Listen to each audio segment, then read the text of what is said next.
नमस्कार दोस्तों, good morning. आप सभी को बहुत बहुत स्वागत है सी और सक्सेस सेंटर के यूट्यूब चैनल पर और मैं हूं आपका होस्ट इंदौर सुधा। तो चलिए दोस्तों, मैं आप लोगों के बीच हाजिर हो चुका हूं कुछ ताज़ा तरीन करंट अफेयर के साथ। तो आप सब लोग जल्दी जल्दी फटाफट जुड़ जाइए, अपने साथियों को साथ में सेशन को शेयर कीजिए। जो विद्यार्थी पहली बार इस चैनल के साथ जुड़ रहे हैं, आप सब लोग इस चैनल को सब्सक्राइब जरूर कीजिए। तो चलिए दोस्तों, आज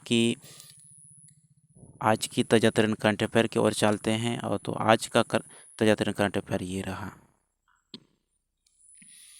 भारतीय वायुसेना दिवस निम्न में से किस दिन को मनाया जाता है? तो इसका सही उत्तर क्या होगा दोस्तों? ऑप्शन सी यानी 8 अक्टूबर को मनाया जाता है। कब मनाया जाता है? 8 अक्टूबर को मनाया जाता है। ठीक है, भारतीय वायुसेना दिवस कब मनाया जाता है? 8 अक्टूबर को मनाया जाता है। ठीक है दोस्तों, चलिए आगे को और चलते हैं। आगे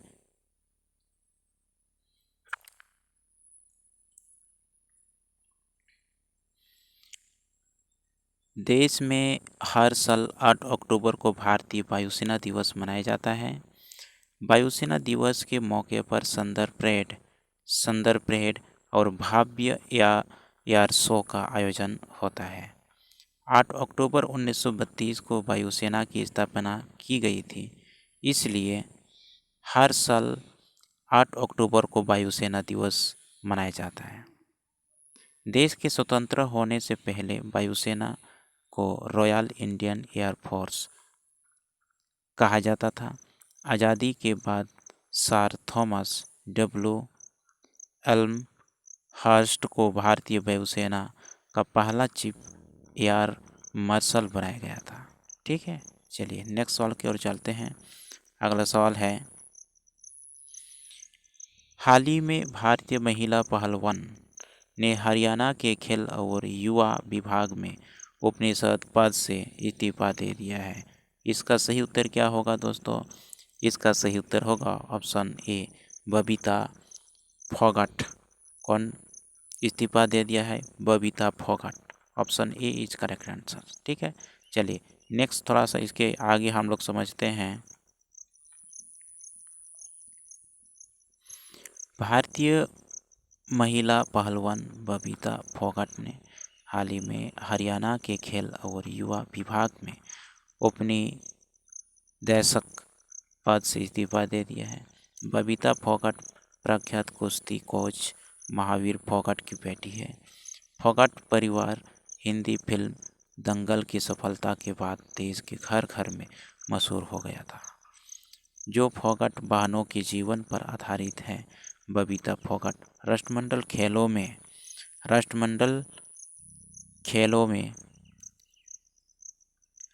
खेलों में उन्होंने एक स्वर्ण सहित 3 पदक जीत चुकी है। उन्होंने 2018 में गोल्ड कोस्ट में खेले गए 53 किलो महिला कुश्ती स्पर्धा में सिल्वर मेडल अपने नाम किया।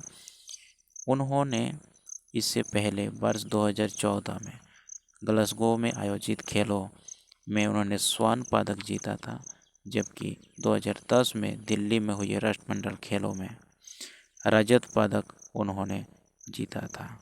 ठीक है, चलिए आगे और चलते हैं। तीसरा सवाल, केंद्र सरकार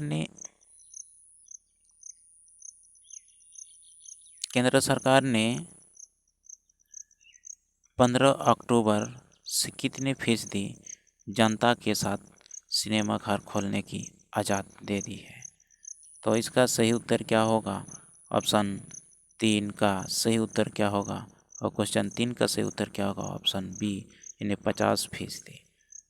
ठीक है, तो केंद्र सरकार ने 15 अक्टूबर से कितने फीसदी जनता के साथ सिनेमा घर खोलने की इजाज़त दे दी है? तो इसका सही उत्तर क्या होगा? ऑप्शन बी यानी 50% दे दी है। ठीक है, चलिए नेक्स्ट सवाल की ओर चलते हैं।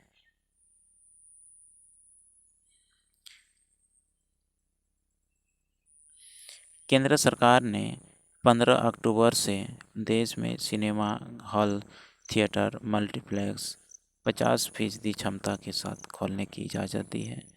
फिलहाल आधी सीटें ही बुक हो पाएंगे, क्योंकि मास्क पहनना और दर्शकों के बीच एक सीट की दूसरी रखना अनिवार्य होगा।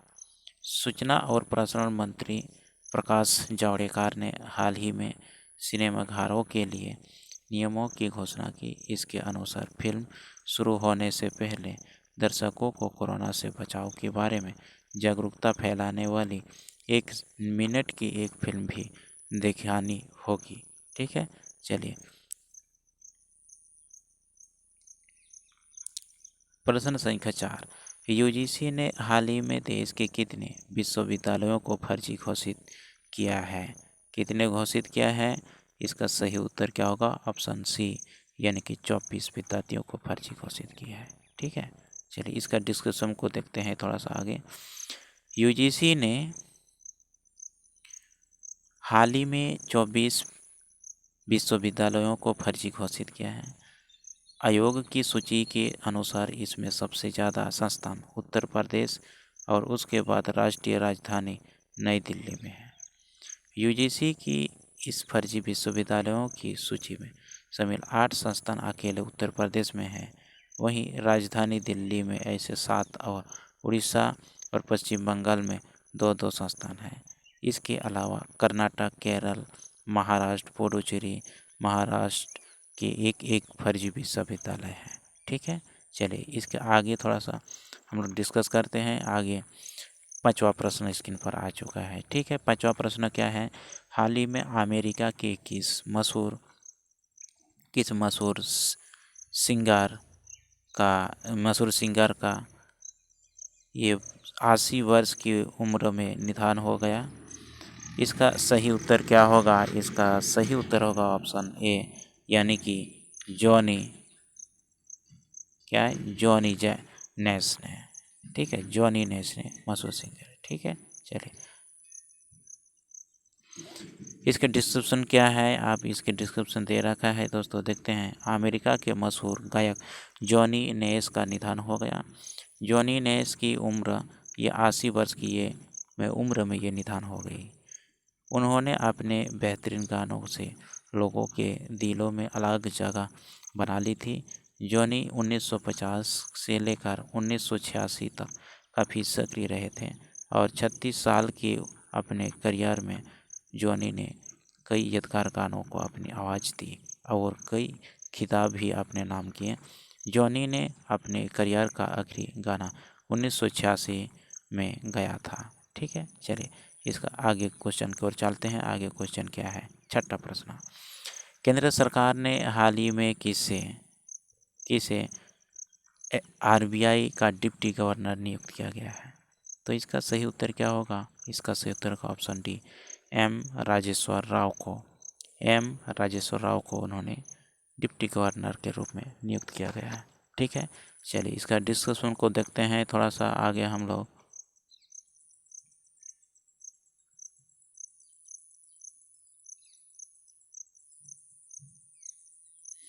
डिस्कशन को देखते हैं, इसका डिस्कशन क्या है, थोड़ा सा इसके चर्चा करते हैं इसके डिस्कशन के बारे में। ठीक है, चलिए भारतीय रिजर्व बैंक आरबीआई के एग्जीक्यूटिव डायरेक्टर, ये कार्यकारी निदेशक यानी एम राजेश्वर राव को आरबीआई का डिप्टी गवर्नर नियुक्त किया गया।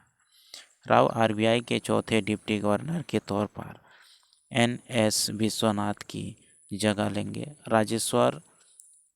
राजेश्वर राव साल 1984 में रिजर्व बैंक से जुड़े थे। तब से वो विभिन्न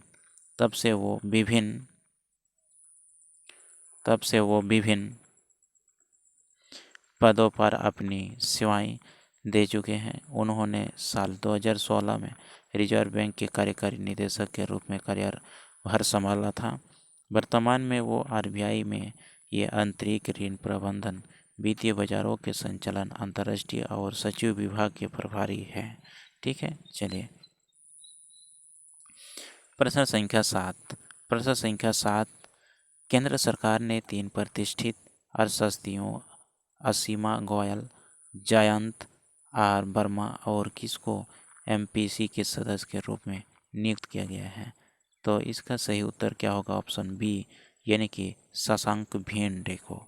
किसको नियुक्त किया है? शशांक भिंडे को। ठीक है, शशांक भिंडे को नया नियुक्त किया गया है। केंद्र सरकार ने 3 प्रतिष्ठित शास्त्रियों असीमा गोयल, जयंत वर्मा और शशांक भिंडे को एमपीसी के सदस्य के रूप में नियुक्त किया है। नए सदस्य चेतन घाटे, पमी दुआ और रविंद्र ढोलकिया की जगह लेंगे। उन्होंने 29 सितंबर 2016 को 4 साल के लिए पैनल में नियुक्त किया गया था। शशांक भिंडे ने लोआ स्टेट यूनिवर्सिटी से कृषि अर्थशास्त्र में पीएचडी की है और मौजूदा समय में वो वरिष्ठ सलाहकार national council for applied economic research है। ठीक है, चलिए अगला सवाल की ओर चलते हैं। अगला सवाल ये रहा स्क्रीन पर। प्रश्न संख्या 8, केंद्र सरकार ने जे वेंकटरमो को कितने साल के लिए इंडिया पोस्ट पेमेंट बैंक के प्रबंध निदेशक एमडी और मुख्य कार्यकारी अधिकारी के रूप में नियुक्त किया है? तो इसका सही उत्तर क्या होगा? इसका सही उत्तर होगा ऑप्शन सी, 3 साल के लिए। ठीक है, 3 साल के लिए नियुक्त किया गया है। और डिस्क्रिप्शन को देखते हैं। केंद्र सरकार ने जे वेंकटरामू को 3 साल के लिए इंडिया पोस्ट पेमेंट बैंक के प्रबंध निदेशक और मुख्य कार्यकारी अधिकारी के रूप में नियुक्त किया है। वेंकटरामू के पास भुगतान, मोबाइल बैंकिंग, खुदरा बैंकिंग उत्पादों जैसे बैंकिंग सेवाओं में 22 वर्षों का कार्य अनुभव है और उन्होंने डिजिटल वित्तीय परियोजनाओं का प्रबंधन भी किया है। ठीक है, चलिए आगे नेक्स्ट सवाल की ओर चलते हैं। अगला सवाल जो है 9वां प्रश्न। ठीक है, चलिए हाल ही में किस देश ने हाइपरसोनिक क्रूज मिसाइल जिरकॉन का सफल परीक्षण किया है? तो इसका सही उत्तर क्या होगा? इसका सही उत्तर होगा ऑप्शन डी, यानी कि रूस ने। किसने सफल परीक्षण किया है हाइपरसोनिक क्रूज मिसाइल? रूस ने। ठीक है, चलिए इसका डिस्क्रिप्शन को देखते हैं। इसका डिस्क्रिप्शन में दे रखा है दोस्तों, देखते हैं कि रूस ने हाइपरसोनिक क्रूज मिसाइल जिरकॉन का सफल परीक्षण किया है। रूस की रक्षा मंत्रालय ने बताया कि इस मिसाइल का परीक्षण वारंट में किया गया है। इस मिसाइल ने ध्वनि की तुलना में 8 गुना ज़्यादा स्पीड से 450 किलोमीटर की दूरी तय की और अपने नकली लक्ष्यों को तबाह किया। रूस ने यह परीक्षण ऐसे समय पर किया है जब उसका अमेरिका नेतृत्व वाले नाटो देश के साथ तनाव चल रहा है। इस हाइपरसोनिक मिसाइल की रेंज 450 किलोमीटर रही है। तो ठीक है दोस्तों, अगला सवाल की ओर चलते हैं। अगला सवाल ये रहा स्क्रीन पर, 10वां प्रश्न और ये अंतिम प्रश्न होगा आज का। केंद्रीय मंत्रिमंडल ने हाल ही में भारत और किस देश के बीच साइबर सुरक्षा के क्षेत्र में सहयोग को लेकर समझौते पर हस्ताक्षर को मंजूरी दे दी? तो इसका सही उत्तर क्या होगा? ऑप्शन ए, यानी जापान। किसके साथ? जापान के साथ। ठीक है,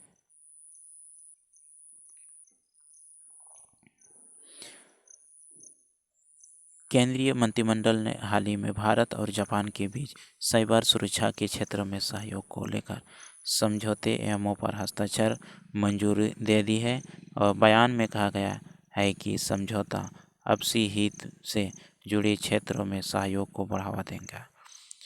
उसके अन्य बातों के साथ साथ साइबर स्पेस के क्षेत्र में क्षमता निर्माण, साइबर सुरक्षा खतरों, ये घटनाओं और दुर्भाग्यपूर्ण साइबर गतिविधियों के बारे में जानकारी है।